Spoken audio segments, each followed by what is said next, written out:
사도행전 21장 제13절입니다. 사도행전 21장 제13절 한 줄만 보겠습니다. 신약성경 225페이지입니다. 찾으신 줄 알고 제가 봉독 올려드리겠습니다. 바울이 대답하되 여러분이 어찌하여 울어 내 마음을 상하게 하느냐. 나는 주 예수 이름을 위하여 결박당할 뿐 아니라 예루살렘에서 죽을 것도 각오하였노라 하니.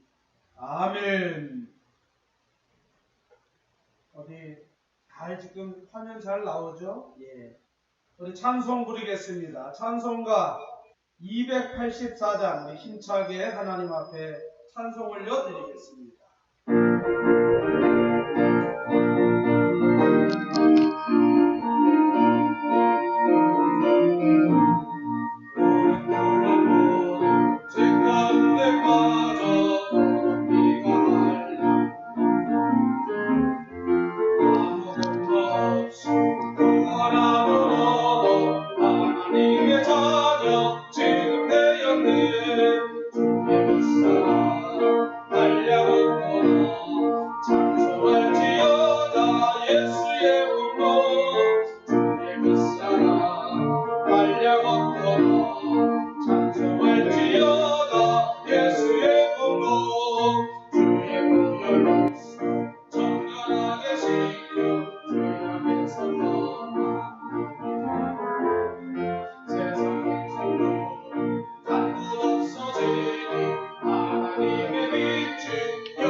잠시 기도하고 우리 하나님 앞에 말씀 전하겠습니다. 사랑과 은혜가 충만하신 하나님 아버지 감사합니다. 이 시간은 주의 말씀 듣는 귀한 시간입니다. 아버지 하나님, 이 시간 전하는 종에게 먼저 은혜 주셔서 오늘도 준비한 말씀을 하나님 힘껏 전할 수 있도록 성령 충만함으로 종의 모든 것을 채워 주시옵소서. 또한 이 시간 영상 예배 앞에 듣는 우리 온 성도들이 한마음 한뜻으로 주의 말씀에 집중하여 오늘도 말씀 속에서 하나님을 발견하고 은혜를 깨닫고 교훈 얻는 이 시간 되게 하여 주시옵소서. 시종을 주님께 의탁하고 예수님의 이름으로 감사하며 기도하옵나이다. 아멘. 자, 오늘은 복음의 적용 일사각오의 신앙이라는 제목으로 함께 은혜를 나누고자 합니다. 이 일사각오라는 사자성어를 참 오랜만에 불러봅니다. 신앙에서의 일사각오는 이런 뜻이 있습니다. 한번 살다가 가는 인생, 죽기를 각오하고 지켜내는 신앙을 일사각오의 신앙이라고 말할 수 있습니다. 성경에서 그 대표적인 인물을 꼽으라면 저는 구약 성경에 나오는 에스더입니다. 이 에스더는 우리가 잘 아는 대로 페르시아 왕, 즉 아하수에르 때의 유대인으로서 왕비가 되었던 그런 인물입니다. 그러나 당시 총리였던 하만이 유대인들을 진멸하는 계획을 세우고 있었습니다. 우리가 기억할 것은 이 하만은 바로 아말렉의 후예였습니다. 이때 왕비의 삼촌이었던 모드르게가 수상궁에 있는 왕비인 에스더에게 가서 왕을 만나서 이 하만의 계획을 무산시키라고 그렇게 권면합니다. 그런데 당시에 규례에 보면 왕비라도 왕이 부르기 전에 왕에게 나가는 것은 금지되어 있었습니다. 이때 에스더가 고백합니다. 죽으면 죽으리다. 즉 일사각오를 하고 왕께 나가 마침내 하만의 유대인 진멸에 대한 음모를 사전에 차단하게 되고 결국 유다 백성을 구원하는 놀라운 역사를 발휘하게 됩니다. 여기서 중요한 것, 이 에스더가 고백한 죽으면 죽으리라. 바로 이 신앙은 일사각오의 신앙이라고 말할 수 있습니다. 여러분, 우리 신약 성경에 보면 주님의 제자였던 베드로도 이렇게 고백한 적이 있습니다. 주님과 함께 죽겠습니다 라고 고백했지만 어떻습니까? 그의 작은 바람은 금방 터지는 허풍선처럼 어때요? 그런 물거품의 신앙이었습니다. 아주 오래전에 터키 선교사님부터 들었던 간증 내용입니다. 우리가 잘 아는 대로 이 터키는 모슬렘 국가입니다. 이 이슬람의 성도들이, 이슬람의 교도들이 예배하는 성도들을 어떻게 해요? 방해하기 위해서 유리창을 깨고 심지어는 그 예배실 안에 폭탄을 터뜨려서 뻥 뚫렸습니다. 그런 가운데도 그 두려움에 굴하지 않고 예배드리는 이 터키의 성도들을 이 선교사님이 간증한 적이 있습니다. 저는 그 간증을 들으면서 야, 이게 바로 일사각오의 신앙이구나 하는 것을 깨달았습니다. 우리 교회사 역사에 보면 이런 인물이 있습니다. 바로 소아시아 7교회 중에 하나였던 바로 서머나 교회 감독이었던 폴리갑이라고 하는 인물입니다. 이 폴리갑은 교회를 지키려고 기도하고 또 주위 교회들을 위해서 목숨을 걸고 기도하던 감독이자 목회자였습니다. 당시 황제였던 아우넬리우스의 박해가 엄청 심했습니다. 마침내 그 박해로 인해서 이 폴리갑이 체포되기 전날 밤에 어떤 꿈을 꾸냐면 베개를 이렇게 베고 자는데 그 베개에 불이 붙어서 베개가 타는 꿈을 꾸게 됩니다. 폴리갑은 친구들에게 말합니다. 아마 내가 그리스도를 위해서 불에 타 죽을 것 같다고 얘기합니다. 그리고 드디어 체포당했습니다. 그리고 그 체포온 군인들에게 그렇게 고백했다고 하죠. 주님의 뜻대로 될지어다 라고 말하면서 그는 그 군인들에게 끌려갑니다. 한편 그 군인 중에 높은 사람이 이 폴리갑에게 이렇게 말합니다. 왜 로마 황제를 경배하지 않는가? 그에게 순종만 하면 너는 지금 당장 생명을 구할 수 있다. 그러나 이러한 권고에도 불구하고 폴리갑은 묵묵히 경기장으로 끌려갑니다. 이때 하늘에서 이런 음성이 들렸다고 그래요. 폴리갑한테. 폴리갑이여 담대하라. 용감히 싸우라. 로마 총독은 나이가 많은 폴리갑의 죽음을 면케하기 위해서 지금 이 시간에 예수를 부인하고 황제에게 충성을 맹세하고 절하면 살려주겠다고 그렇게 회책합니다.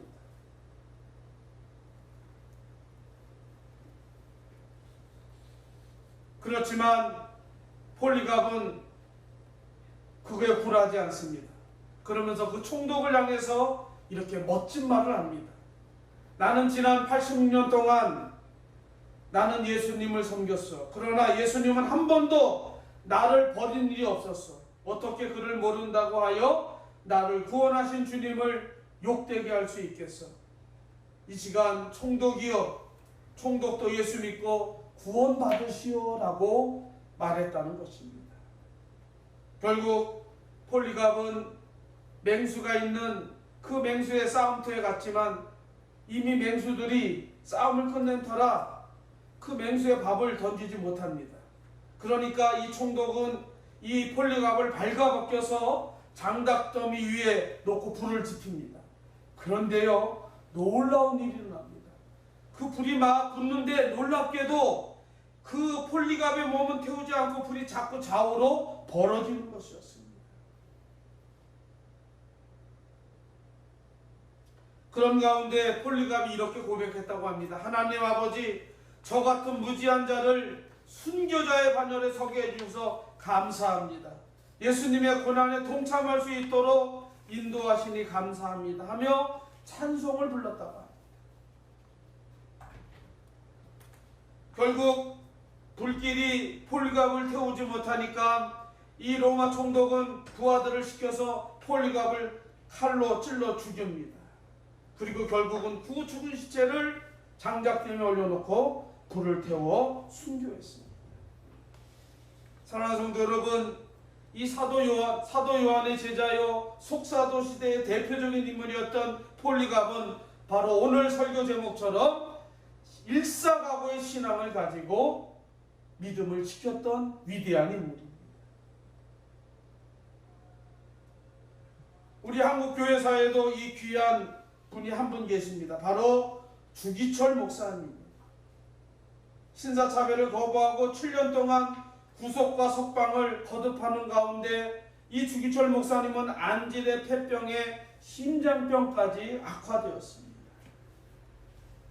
5년째 형무소에 수감되기 직전 늙은 노모와 그리고 자녀들 또한 20명의 산정연교회 성도들 앞에서 이 주기철 목사님이 마지막으로 설교합니다. 그 설교 제목이 오늘 우리의 설교 제목과 동일한 일사각오의 신앙이었습니다.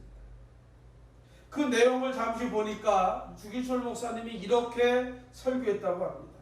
우리 주님 날마다 나를 위하여 십자가에 고통당하시고 돌아가셨는데 어찌 죽음이 무섭다고 주님을 모른 채 하오리까? 우리에게는 오직 일사각오가 있을 뿐입니다. 소나무는 죽기 전에 찍어야 시퍼렇고 백합화는 시들기 전에 떨어져야 향기롭습니다. 이 몸도 시들기 전에 주님 제단에 드려질 뿐 오늘 이 순교의 마음으로 마지막 설교를 합니다 하고 주기철 목사님이 설교했다는 겁니다. 그 옥고를 치르고 고문을 당하고 순교하기 전에 마지막으로 주기철 목사님이 그 감옥에서 이렇게 기도했다고 합니다. 어머님 한번 뵙고 싶습니다. 어머님이 끓여준 미음도 먹고 싶습니다. 또 나는 가나 우리 산정연교회 양떼들은 어찌하리까 하며 49세에 순교하셨다고 합니다. 사랑하는 성도 여러분, 오늘 왕비 에스더도 속사도 시대의 대표적인 목회자요 감독이었던 폴리갑도 그리고 우리 주기철 목사님도 모두 다 복음 앞에서 일사각오의 신앙으로 살았던 기독교 역사의 길이 남을 신앙의 선교자입니다. 오늘 복음이란 무엇인가? 그 5번째로 복음에 적용해서 우리는 복음 앞에 일사각오의 신앙을 가져야 할 것을 오늘 저는 말씀드리고 싶습니다. 기독교 역사를 더듬어 보면 그리스도의 복음은 언제나 소수에 의하여 전파되었고 복음의 위대한 역사는 그런 소수에 헌신된 사람들에 의해서 불같이 일어났습니다. 그리스도께서 자신의 삶으로 우리들에게 마음을 다하여 하나님을 사랑하고 이웃을 사랑하라는 교훈을 주셨습니다. 그것은 하나님을 믿고 살아가는 자들 뿐만 아니라 이 세상을 살아가는 사람들의 최대의 계명입니다. 사람들이 이 최대의 계명을 지키기 위해서 또 이 명령을 지키기 위해서 집중해야 되는데 어떻습니까? 집중하고 있지 않습니다. 주님은 말합니다. 마가복음 16장 15절 말씀, 너희는 온 천하를 다니며 만민에게 복음을 전파하라. 그러나 많은 성도들은 이 복음 전파에 대한 부담과 의지가 결여되어 있습니다. 믿음이 없고 하나님을 제대로 알지 못하는 사람뿐만 아니라 하나님을 잘한다고 하는 사람들도 이 복음 전도에, 복음 전파에 어떻게 해요? 늘 소극적입니다. 저는 이번 말씀을 통해서 다시 한번 우리에게 이 사명이 회복되기를 주의 이름으로 축복하고 축원합니다. 사랑하는 성도 여러분, 오늘 읽은 본문 이 사도행전 21장 13절은 사도 바울의 마지막 선교 장면이라고 말할 수 있습니다. 바울은 이제 복음 전파를 위해서 예루살렘으로 가고자 합니다. 그런데 그가 예루살렘에 가기 전에 가이사라에서 약 며칠 머물고 있을 때 유대로부터 온 선지자 아가보가 성령의 인도를 받아서 바울의 띠를 가져다가 자기 수족을 잡아매고 예언합니다. 그리고 뭐라고 예언하느냐? 내게 성령이 이르시기를 이 띠의 인자가 예루살렘에 올라가면 이렇게 되리라 라고 이 아가보가 예언합니다. 이 말은 뭡니까? 바울이 체포되어 신문을 받게 될 것을 의미하는 것입니다. 이러한 사실을 알게 된 성도들은 힘을 다해서 바울을 말립니다. 그 바울을 말리는 장면이 어디에 있느냐? 오늘 읽은 21장 13절 절인 11절 12절에 있습니다. 자, 우리 성도님들, 우리 성경 오늘 본문 21장 11절 12절을 제가 읽어드리겠습니다. 우리에게 와서 바울의 띠를 가져다가 자기 수족을 잡아매고 말하기를 성령이 말씀하시되 예루살렘에서 유대인들이 이같이 이 띠 인자를 결박하여 이방인의 손에 넘겨주리라 하거늘 우리가 그 말을 듣고 그것 사람들과 더불어 바울에게 예루살렘으로 올라가지 말라 권하니. 예. 그러나 바울은 성령의 그런 예언이 바울을 예루살렘에 가지 못하게 하기 위한 것이 아니라는 것을 알고 있습니다. 여러분, 우리가 잘 아는 대로 사도 바울은 이미 사도행전 20장 24절에서 이렇게 고백합니다. 제가 읽어드립니다. 내가 달려갈 길과 주 예수께 받은 사명 곧 하나님의 은혜의 복음을 증언하는 일을 마치려 하면은 나의 생명조차 조금 더 귀한 것으로 여기지 아니하노라. 이미 바울은 어떻게 해요? 이 복음을 위해서 죽을 각오가 되어 있다는 것입니다. 그에게 결박을 당하여 고난을 받는 것 하등 선교의 걸림돌이 되지 못했다는 것입니다. 바울은 오늘 본문의 고백처럼 복음을 위해서라면 뭐예요? 죽을 것도 각오하였던 그런 인물입니다. 즉 바울은 일사각오의 신앙입니다. 오늘 본문 보세요. 오늘 본문 13절 하반절에 보면 예루살렘에서 죽을 것도 뭐하고 했다?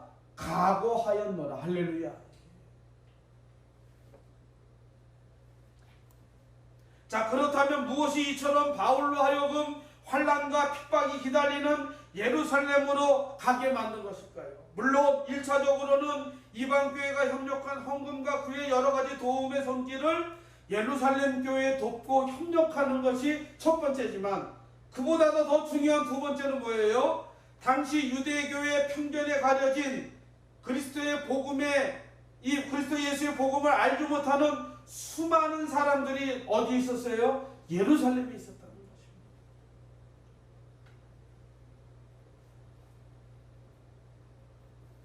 가장 가까운 예루살렘이지만 뭐예요? 가장 멀리 떨어진 채 죽어가는, 예수님을 모르고 죽어가는 영혼들이 어디에 많았어요? 예루살렘에 많았다는 것입니다. 뭐 때문에? 유대교의 편견 때문에. 우리가 잘 아는 대로 유대인들이 예수님을 십자가에 못 박으라고 외쳤습니다. 뭐 때문에 그렇습니까? 그 유대교의 편견 때문에 그렇습니다. 그렇기 때문에 바울은 분명 예루살렘에 가는 부담이 있었지만 그럼에도 불구하고 뭐예요? 바울에게는 뜨거움이 있었어요. 어떤 거 있었어요? 한 영혼을 천하보다 귀히 여기는 그 뜨거움이 바울을 예루살렘으로 가게 합니다. 즉 바울의 마음을 움직인 것은 바로 예루살렘에서 죽어가는 그 영혼들 때문에 바로 가길 원했습니다. 여러분, 성경의 역사도 그렇지만 구원의 역사도 늘 예루살렘을 중심으로 이루어졌었습니다. 그것에서 예수 그리스도께서 못 박혀 죽으셨지만 다른 도시보다 먼저 예수를 알아야 되는데 어떻게 해요? 그 예루살렘에 있는 많은 사람들이 예수 그리스도를 모르고 죽어가고 있다는 것입니다. 저는 이 말씀을 빗대어서 오늘날도 마찬가지입니다. 다소 역설적인 표현일지 모르지만 예수 그리스도의 위대한 복음은 예수를 믿는 사람들에게 먼저 들려져야 합니다. 예수를 믿는 사람들이 먼저 복음을 듣고 이렇게 믿는 그 참된 믿음을 가졌는가 점검하고 참된 복음을 가졌는가 누가 먼저 예수를 믿는다고 하는 사람들에게 먼저 어떻게 해요? 점검되어야 된다는 것입니다. 저는 그런 면에서 교회도 선교의 대상입니다. 여러분 교회 나왔다고 설교 들었다고 다 구원받는 것이 아닙니다. 중요한 건 뭐예요? 교회 나온 것보다 설교 듣는 것보다 더 중요한 건 예수 그리스도의 복음을 아느냐 모르느냐. 복음을 아는 것이 복음이 무엇인가를 분명하게 알아야 교회를 다녀도 설교를 들어도 구원의 반열에 들어설 수 있는 것입니다.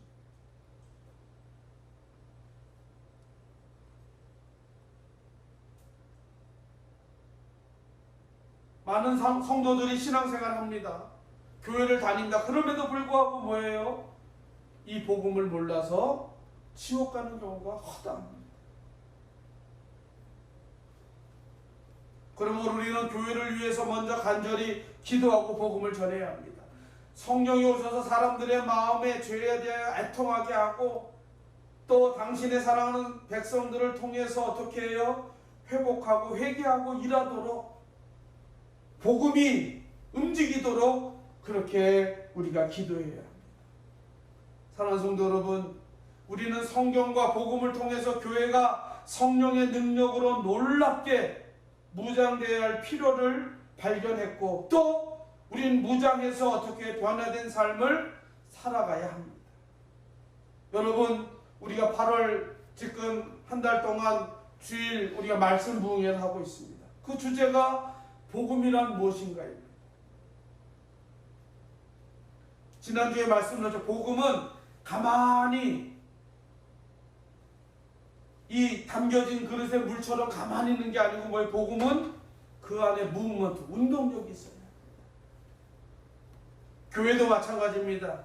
우리 온양교회도 다시 한번 이번 8월 한 달 동안 우리가 복음이란 무엇인가라는 주제 아래 우리가 복음에 대해서 다시 회복하고 복음의 뜨거운 열정이 살아나야 합니다.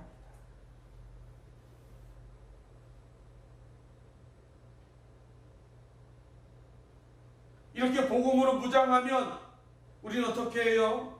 그 다음에 우리가 이 복음을 위해서 부름받은 일에 대한 우리가 행동을 해야 합니다. 그게 뭘까요? 바로 하나님의 복음을 전하는 일입니다. 사도가 복음을 전하면서 결박당할 뿐만 아니라 죽음까지도 각오할 수 있었던 것, 오늘 본문에서 두 가지입니다. 첫째는 예루살렘 교회의 그 영혼들을 불쌍히 여기는 마음입니다. 두 번째는 사도 바울 마음속에 뭐가 있어요? 복음에 대한 사명, 복음 전도에 대한 사명이 있었기 때문에 이렇게 할 수 있었어요. 사도 바울이 예수 그리스도를 처음 만났을 때 그것은 그의 인생의 커다란 충격이었습니다. 자신의 편견과 잘못된 그런 것들을 모두 다 씻어내고 뭐예요? 새롭게 변화됩니다. 그러고 보니까 바울은 뭐라고 고백해요? 자신을 죄인 중에 괴수라고 표현합니다. 포악자의 핍박자라고 자신을 인식하게 되었습니다. 그리고 그가 변화됩니다. 변화되는데 그 은혜 받은 것으로 멈추지 않고 뭐예요? 은혜를 뛰어넘는 사명으로 바울이 나가게 됩니다. 저는 일사가구의 신앙이 뭐냐? 받은 은혜에 머물리지 않고 그 은혜를 뛰어넘는 사명으로 가는 것, 일사가구의 신앙입니다. 오늘 본문에서 분명히 말합니다. 바울이 대답하되 여러분이 어찌하여 울어 내 마음을 상하게 하느냐. 여기서 이 상하게 하느냐는 어떤 의미냐면 내가 가는 이 복음의 열정의 마음에 자꾸 주눅들게 하냐 그 말입니다. 자기 마음이 썩는 게 아니라 이 바울의 이 사명을 점점점 죽이는, 왜 그렇게 하느냐 이거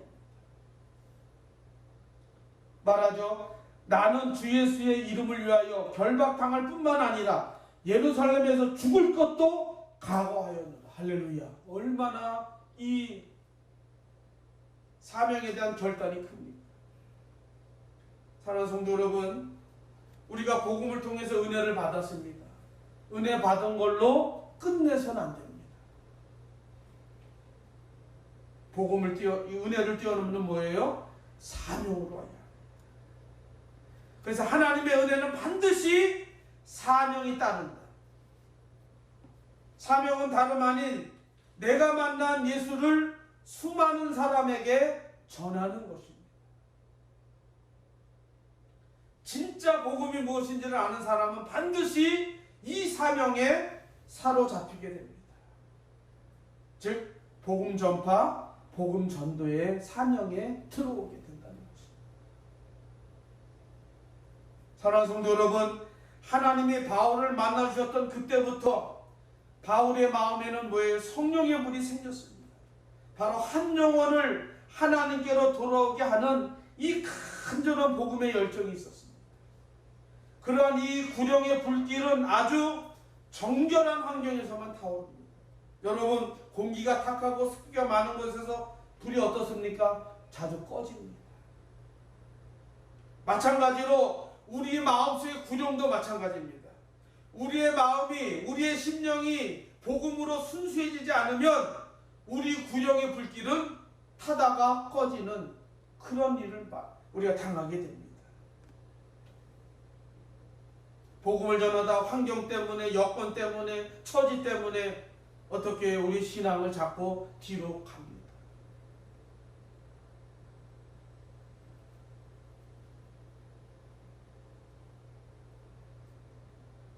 저는 그런 면에서 이번 코로나19로 인해서 정부가 대면 예배를 금지합니다. 어찌 보면 참 속상한 일입니다. 예배를 생명처럼 하는 교회 입장에서는 너무너무 속상한 일이지만 이 역시도 우리가 이겨내야 될 뭐예요? 극복해야 될 우리의 과제입니다. 그런 면에서 저는 오늘 이 영상 예배 앞에 있는 우리 온유하게 성도 여러분, 그렇기 때문에 더 간절하게 예배하고 이 예배에 참여하며 삶으로 예배하는 우리들이 되어야 될 줄 믿습니다. 뿐만 아니라 복음의 열정이 회복되어서 우리의 사명을 감당하는 우리 온유교회가 되어야 될 줄 믿습니다.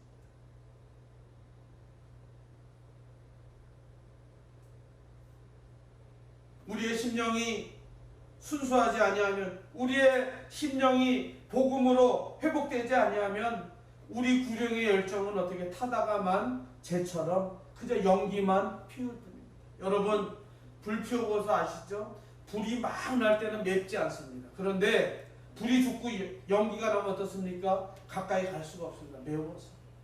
마찬가지입니다.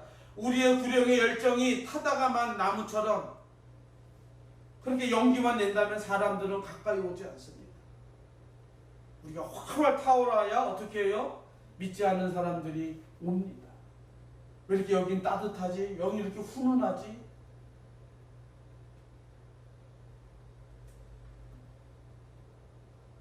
오늘 예수 그리스도를 만난 바울은 그 다메섹에서 예수를 만난 이후에 그는 복음을 전하기 위해서 어떻게 해요? 남들이 하지 않는 수고와 어려움을 기꺼이 이겨내고 복음을 전합니다. 그 결과 어떻게 됐어요? 바울을 통해서 유럽 전역이 복음화가 되었고, 그 유럽에서 다시 미국으로, 아메리카로 복음이 들어갔고, 그 아메리카로 갔던 복음이 다시 아시아로 들어와서 오늘 이 한국에 복음의 불길을 타오르게 했습니다. 사랑하는 성도 여러분, 우리에게 복음을 전하는 일보다 중요한 일이 어디 있겠습니까? 우리가 복음이란 무엇인가에 대해서 고민하면서 복음의 적용, 그 마지막은 바로 이 복음을 전하는 일입니다. 지금 코로나19로 온 세상이 고통당하고 있습니다. 이 바이러스 감염 때문에 모든 것에 위기입니다. 경제도 정치도 사회도 문화도 다 위기입니다. 그런데요, 저는 이 코로나19가 주는 경고도 있지만 이 위기를 극복하는 지혜도 있음을 분명히 우리는 기억해야 합니다. 저는 그 답을 어디서 찾았느냐? 바로 로마서 8장 37절로 39절에서 답을 찾았습니다. 제가 지난 주간에 성경을 통독하면서 로마서를 읽다가 이 로마서에서 이 말씀을 통해서 제가 답을 찾았는데, 제가 한번 읽어드립니다. 로마서 8장 37절로 39절. 그러나 이 모든 일에 우리를 사랑하시는 이로 말미암아 우리가 넉넉히 이기느니라. 내가 확신하노니 사망이나 생명이나 천사들이나 권세자들이나 현재일이나 장래일이나 능력이나 높음이나 기쁨이나 다른 어떤 피조물이라도 우리를 우리 주 예수 그리스도 예수 안에 있는 하나님의 사랑에서 끊을 수 없느니라. 할렐루야. 끊을 수 없습니다. 그러므로 우리는 세상에 그리스도의 복음을 전하도록 부름받은 사람들입니다. 오늘도 예수 그리스도는 이런 사람들과 특별히 동행하십니다. 예루살렘에서 결박을 당할 뿐만 아니라 죽는 것도 각오하였던 바울과 같은 사람들이 오늘 우리에게도 절실히 필요합니다. 사도 바울은 칼과 죽음의 위협이 기다리는 것을 갔습니다. 그러나 지금 그런 것은 없습니다. 전에는 언어, 문화의 벽 혹은 인종의 벽을 넘어야 했지만 이제는 어느 곳에서나 예수의 복음을 전할 수 있습니다. 그러므로 우리가 이 사명 앞에 다시 한번 우리가 결의를 다지는 이 시간 되기를 주 여러분 축복합니다. 여러분, 저 이슬람에 가면 지하드라고 하는 테러리스트들이 있습니다. 그들은 바로 이 모슬렘의 평신도들인데 뭐예요? 그들은 이 테러리스트로 자원하면서 단 한 명도 월급을 받거나 뭐 대가를 바라지 않고 그 테러리스트 단체에 들어갑니다. 그래서 아주 살인적인 훈련을 받습니다. 그 훈련을 받는 이유가 뭘까요? 딱 하나입니다. 이슬람 전파를 위해서 그렇게 합니다.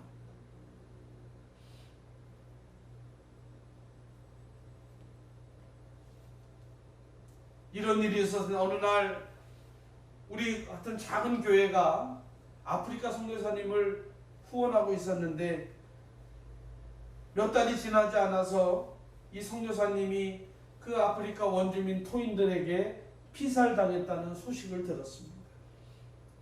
담임 목사님이 울먹이면서 성도들에게 말합니다. 우리가 후원하는 선교사님이 지난 주간에 토인들에게 순교당했습니다.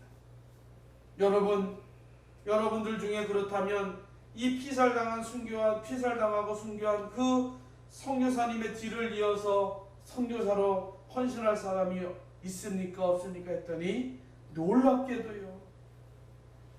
그 작은 교회지만 많은 성도들이 손을 들면서 나를 보내달라고 그렇게 손을 들었다는 유명한 일화가 있습니다. 그 교회는 어땠을까요? 그 일로 인해서 교회가 하나가 되어서 부흥하고 성장해서 지금은 많은 선교사를 파송하는 교회로 성장했다는 후일담이 있습니다. 사랑하는 성도 여러분, 한 사람의 죽음이 수많은 열매를 맺게 한 것입니다. 한 사람의 죽음이 많은 사람을 살렸습니다. 바로 예수 그리스도의 십자가의 죽으심이 많은 사람을 죄인에서 뭐예요? 의인되게 했습니다. 한 분의 선교사의 순교가 어떻겠습니까? 그 지역의 복음을 전했습니다. 지난 주간에 말씀드렸죠. 토마 선교사님은 제대로 대동강변에 내려서 복음도 전하지 못하고 피살당했지만 그 토마 선교사님이 던진 성경책으로 말미암아 평양 일대의 교회가 어떻게 해요? 세워지고 그 사람을 위해서 많은 사람들이 장로가 되고 또 목사가 되고 하는 일들이 있었습니다. 교회를 세웠습니다. 사랑하는 성도 여러분, 저와 여러분의 이 복음에 대한 헌신이 많은 사람들에게 복음을 들려지는 계기가 되고 전파되는 계기가 될 것입니다. 8월 우리가 지난 한 달 동안 복음이란 무엇인가라는 주제로 우리가 복음에 대해서 근본적인 원리, 정의, 그 다음에 적용의 문제까지 우리가 살펴봤습니다. 이제 말씀을 마치겠습니다.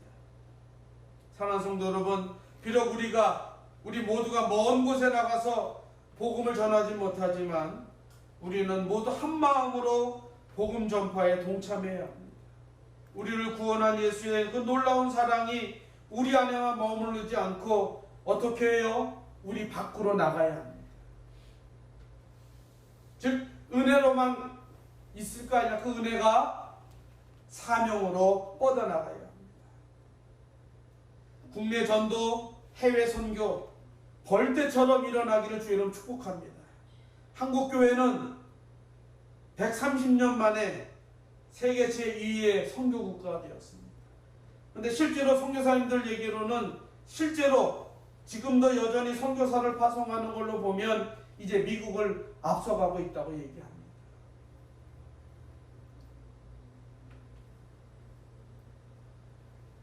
국내 전도도 마찬가지입니다. 그동안 한 20년 정도 한국교회는 국내 전도에 어찌 보면 정체 속에 있었습니다. 코로나19로 더 위축되어가 있는 상황입니다. 그런데 저는 이 코로나19 상황 속에서 우리가 다시 한번 우리가 외적인 환경을 탓하거나 그런 거 원망할 게 아니라 우리가 다시 한번 복음으로 무장하여서 이 위기를 타개하고 이 코로나19를 이겨내면서 다시 교회가 교회당으로 세워지고 복음 전하는 일을 우리가 뜨겁게 다시 한번 헌신하고 감당해야 할 때라고 확신합니다. 사랑하는 온유한교회 성도 여러분, 그리고 이 영상을 보는 모든 성도 여러분, 이 그리스도의 복음으로 우리가 부름받고 이 그리스도의 복음으로 이 코로나 위기를 극복하고 이 위기 속에서 다시 한번 복음의 순수성을 회복하여서 마침내 우리가 복음 전하는 일에 최선을 다하는 그런 성도, 그런 교회가 되어야 될 줄 믿습니다. 제가 좋아하는 영성 경건학자인 리처드 백스터는 이런 말을 했습니다. 지금 있는 자리에서 복음을 전하지 않는 사람이라면 그가 어떤 의식을 거쳐서 어디로 가든지 그것은 모두 쓸데없는 일이다.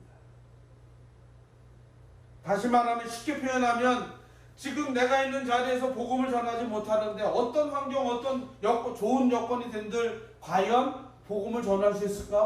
없다는 얘기입니다.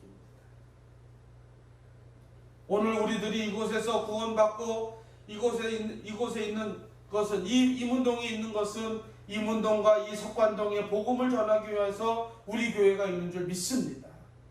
그러므로 우리가 힘을 다하여서 이 어려운 고난의 시대를 이겨내면서 마침내 주님의 약속처럼 세상 끝날까지 너희와 함께 있으리라는 그 말씀에 의지해서 다시 한번 우리가 복음 전하는 일에 우리 온유한 교회가 귀하게 사용받는, 또 쓰임받는 그런 복된 아름다운 교회 되기를, 또 아름다운 성도 되기를 이 시간 주님의 이름으로 축복하고 축원합니다.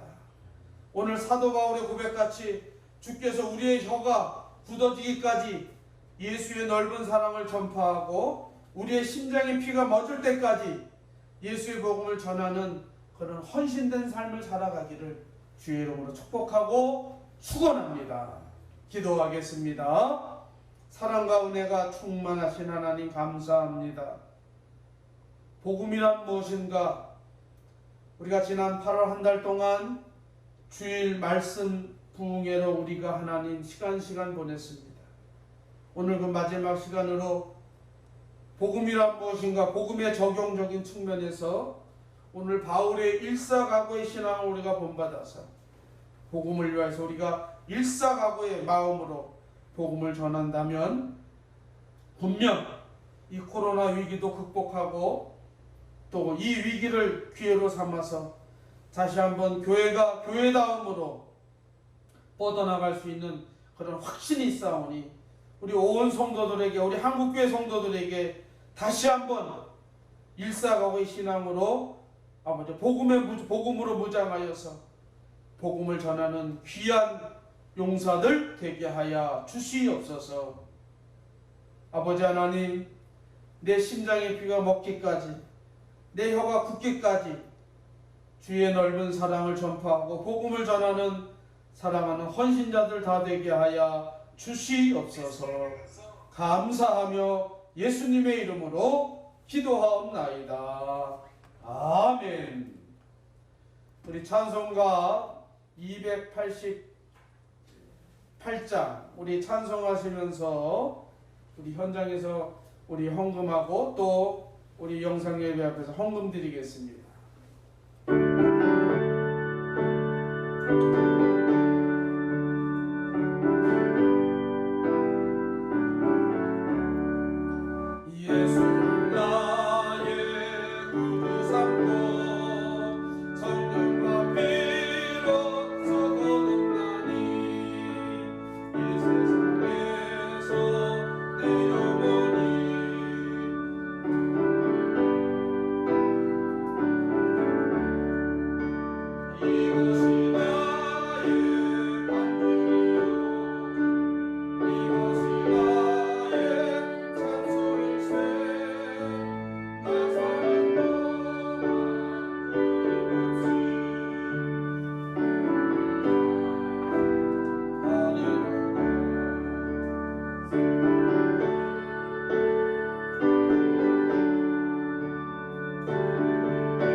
기도하겠습니다.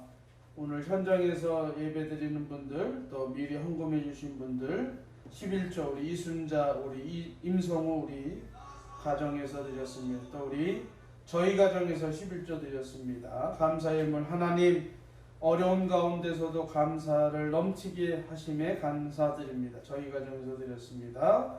또 이태분 권사님, 상봉기 장로님 드렸습니다. 최윤재 청년 드렸습니다. 이순자, 우리 임성우, 또 이경자 성도 드렸습니다. 기도하겠습니다.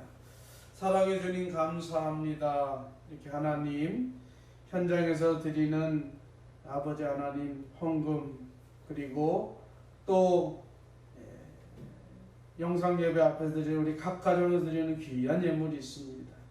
10의 1조, 감사 예물, 선교 예물, 건축 예물, 그리고 주일 헌금까지 하나님 드립니다.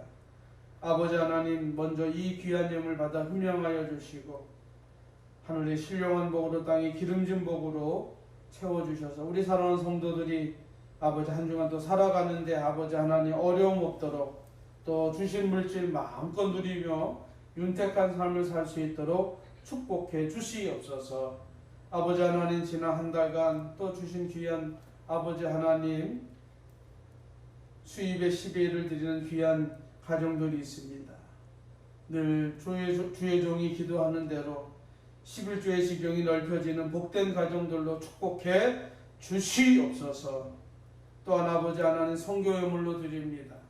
우리가 직접 가지 못하지만 아버지, 우리를 대신하여 전방위 선교사로 가신 우리 선교사님들 없는 귀한 선교예물입니다. 아버지 하나님, 받아 흠양해 주시옵소서. 또 건축예물로 드리는 귀한 가정이 있습니다. 아버지 하나님, 그 건축예물이 아버지 마중물이 되어서 우리 온유한 교회가 이 땅에 하나님 존을 지어드리는 귀한 아버지 하나님, 마중물과 같은 아버지 건축예물 되게 하여 주시옵소서. 기타 또 아버지 목적금으로 드리는 헌금도 주님 기억하여 주시고 축복해 주시옵소서. 또한 주일헌금으로 드립니다. 감사예물로 드립니다. 특별히 아버지 감사예물로 드리는 손길에도 함께하여 주셔서 감사가 아버지 늘 풍성하게 넘칠 수 있도록 도와주시옵소서. 그래서 아버지, 이번 한 주간도 감사로 생활하고 감사로 승리하며 감사로 열매 맺는 한 주간의 우리 온유한 교회 성도들의 삶이 되게 하여 주시옵소서. 아버지 하나님, 영상 예배를 위해서 직접 헌금하지 못하고 아버지 교회 아버지 통장으로 아버지 온라인으로 헌금합니다. 온라인으로 헌금할 때도 아버지 기쁜 마음으로 드릴 수 있도록 인도해 주시옵소서. 이 귀한 영을 받아 금양하여 주시고 하늘의 신령한 복으로 땅의 기름진 복으로 함께해 주시옵소서. 축복하며 예수님의 이름으로 기도하옵나이다. 아멘.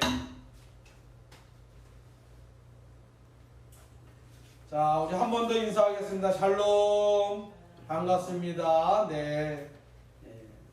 어색하겠지만 그래도 우리가 이렇게 영상 예배 드릴 수 있는 거 얼마나 감사한 일인지 모릅니다. 오늘 아까 오전에 우리 장로님이 기도 순서 때문에 오셔서 이렇게 영상 예배 드리는 게 얼마나 감사한 일인지 이렇게 말씀을 나눴었는데 정말 그렇습니다.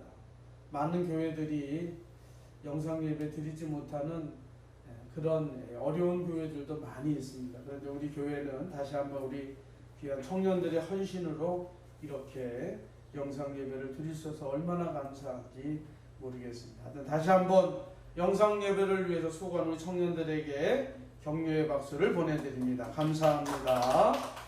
자, 주보 광고하겠습니다. 우리 8월 우리가 끝까지 8월 한 달 동안 우리가 기도한 제목들 내일까지 해주시고, 그 다음에 우리가 주일 3번인데요. 주일 낮 예배가 우리 비대면 예배인 유튜브 영상 예배로 진행됩니다. 그래서 이제 온유한 교회 유튜브 채널 임운동 온유한 교회가 지난주에 완전히 이제 채널이 형성이 되어서 이제 유튜브에서 임운동 온유한 교회 치면 저희 교회 영상, 그 다음에 지난주 예배까지 항상 실시간으로 우리가 볼 수 있습니다. 그래서 앞으로 우리가 임운동 온유한 교회에 들어가셔서 우리가 주일 예배도 많이 더 보시면 고맙겠고요. 앞으로도 이 영상 예배가 자리 잡히면 우리가 앞으로 성전 예배를 드려도 이제 앞으로 좀 더 우리가 장비를 잘 좀 구매해서 앞으로는 영상 예배도 항상 유튜브에 올릴 수 있도록 그렇게 우리가 시스템을 갖춰가도록 하겠습니다.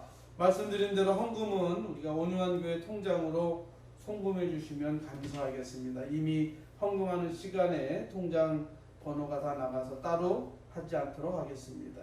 그 다음에 오늘까지 우리가 8월 주일 말씀 봉예를 오늘까지 실시했습니다. 그동안 2일, 9일, 16일, 23일, 30일까지 5주에 걸쳐서 복음이란 무엇인가라는 주제를 가지고 우리가 말씀 부흥회를 했는데 너무나 감사합니다. 그래서 앞으로 이제 매년 여름에는 이렇게 우리가 기타 수련회를 못할 경우에는 이렇게 8월 달에는 말씀 부흥회를 통해서 주제를 가지고 이렇게 설교하도록 그렇게 노력해 보도록 하겠습니다.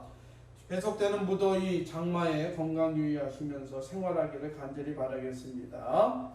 코로나19로 인해서 우리 새벽 기도회와 수요 예배는 당분간 좀 더 우리가 잠정적으로 쉬도록 하겠습니다. 현재 9월 13일 주일까지 얘기는 하는데 그것도 좀 더 지켜봐야 될 것 같습니다. 그래서 여러분들이 좀 빨리 코로나19가 좀 잠잠해지기를 기도했으면 좋겠습니다. 그래서 우리가 일상생활에서도 거리두기 또 철저하게 위생 잘 지켜서 더 확산되지 않도록 우리 성도님들 힘써 주시길 바라고, 우리가 내일부터 우리가 실시하려고 했던 성경 통독도 연기하도록 하겠습니다. 그래서 좀 잠잠해지면 다시 하반기에 어느 한때를 정해서 성경 통독하는 시간을 갖도록 하겠습니다. 자, 우리 다 함께 우리 찬송가 220장 1절 우리 부르고 축도함으로 모든 예배를 마치도록 하겠습니다.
우리 구주 예수 그리스도의 은혜와 하나님 아버지의 크고 놀라우신 사랑하심과 성령의 감화, 감동, 교통인도 역사하심이